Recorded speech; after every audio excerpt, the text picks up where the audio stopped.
Tidak ada kisah yang lebih mengusik jiwa ketimbang misteri.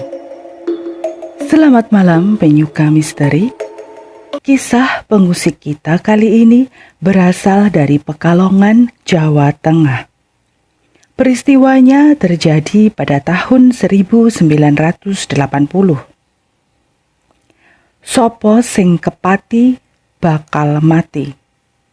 Siapa yang diikat maka akan mati.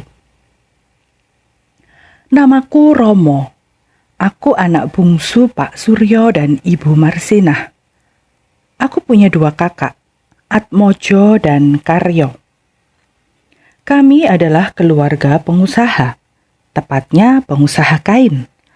Orang-orang bilang bisnis keluarga kami moncer, sukses. Mas Atmojo melebarkan usaha keluarga ke Jakarta.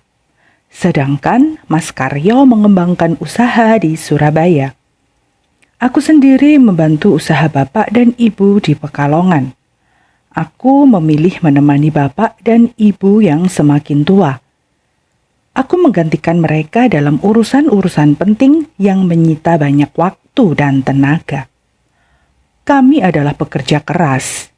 Namun, tetap saja ada yang tidak suka dengan kesuksesan yang kami bangun dari ketekunan itu. Suatu pagi sebelum matahari terbit, bapakku menemukan sebuah kain putih berisi bangkai tikus dan 5 paku berkarat di rumah. Bukan hal baru sebenarnya. Kesuksesan bisnis kami memang mendatangkan banyak serangan mistis.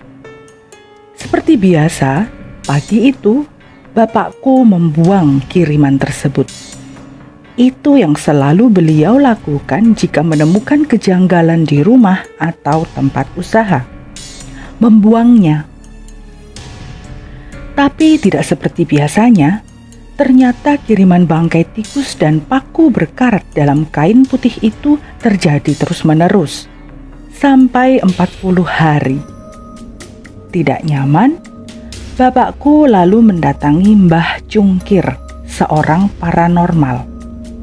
Beliau menceritakan kiriman yang terus kami terima selama 40 hari terakhir di rumah.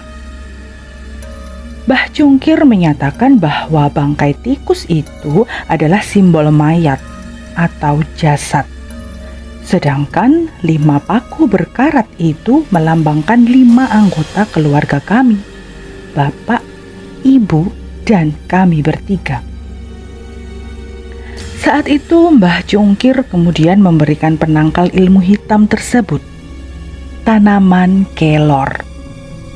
Mbah Cungkir meminta bapak menanamnya di depan rumah. Dan apapun yang terjadi, tanaman itu tidak boleh dipindahkan. Sebab tanaman kelor itu adalah benteng untuk menangkis semua serangan ilmu hitam yang ditujukan kepada keluarga kami. Saat bapak menanam kelor pemberian Mbah Cungkir, dia bercerita bahwa ada seseorang yang mengawasinya dari kejauhan. Bapak merasa tidak mengenal sosok itu, maka beliau memilih untuk mengabaikannya. Setelah bapak selesai menanam kelor, sosok itu pun menghilang. Malam itu, tiba-tiba ada suara ledakan di depan rumah.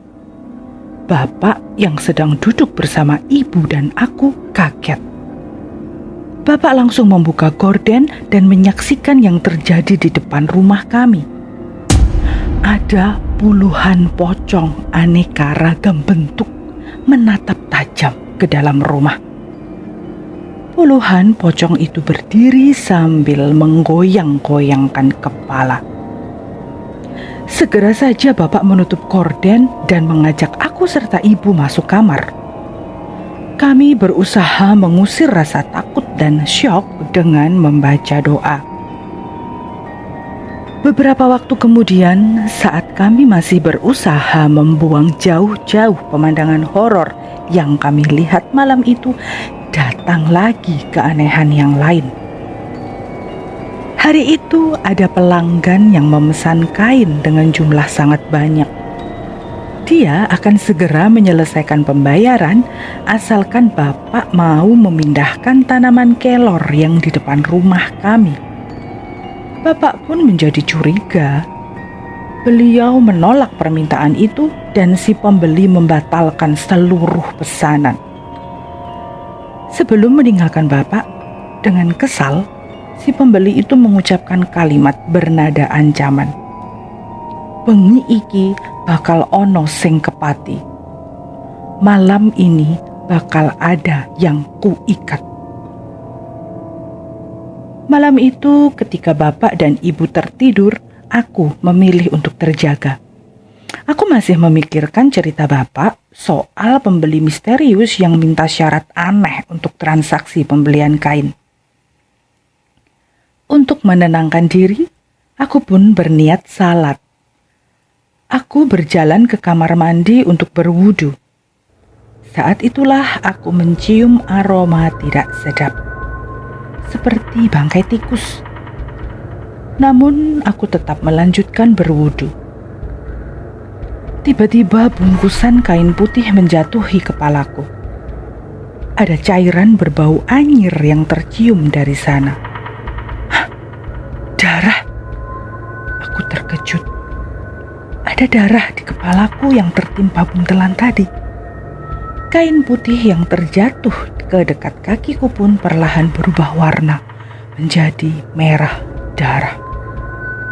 Aku yang penasaran langsung membuka buntelan kain itu.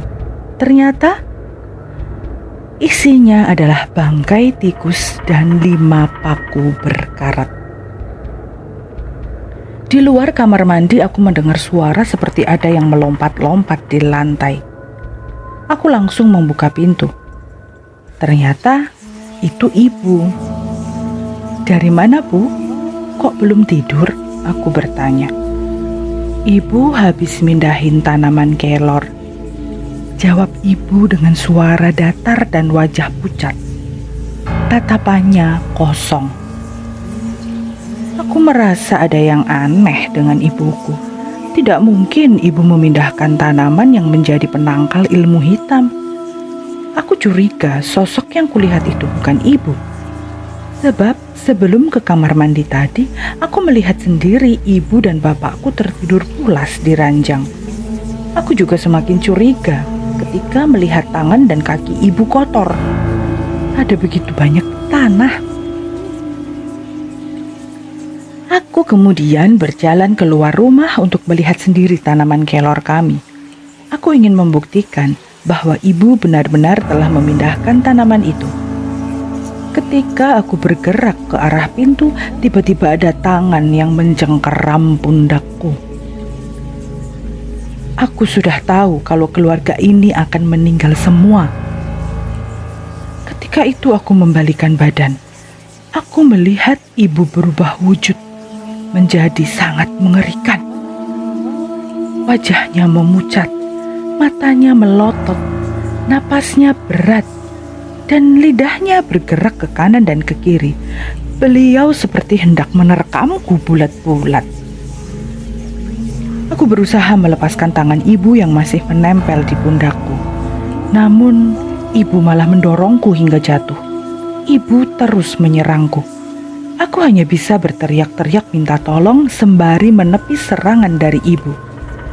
Bapak yang mendengar keributan malam itu langsung terbangun. Saat itu ibu sedang berusaha meraih pisau di meja makan untuk menikamku. Seperti ada kekuatan besar yang mengendalikan ibuku. Bapak yang tergopoh-gopoh lari dari kamar begitu melihat gelagat tidak baik itu langsung berteriak. Beliau memanggil nama ibuku.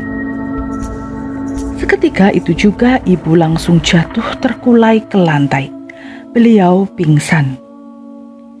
Keesokan harinya ibu demam tinggi. Bibirnya juga selalu bergetar seperti orang yang sedang sakaratul maut. Aku kemudian menyarankan Bapak agar pergi ke rumah Mbah Cungkir. Mendengar cerita Bapak, Mbah Cungkir mengatakan bahwa ada orang tidak baik yang berusaha menghabisi keluarga kami dengan ilmu hitam. Sementara itu, di rumah, aku yang bertugas menjaga ibu kaget mendengar jeritan perempuan. Itu suara ibuku. Aku sedang menunaikan salat ketika mendengar ibu berteriak kesakitan.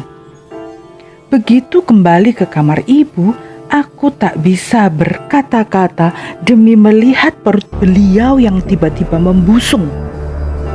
Perut itu membesar dalam hitungan detik. Bersamaan dengan itu, Mbah Cungkir dan Bapak tiba di rumah. Mereka langsung menuju kamar dan melihat ibuku kesakitan. Aku yang sedang menangisi ibu pun langsung menarik tangan Mbah Cungkir untuk minta tolong.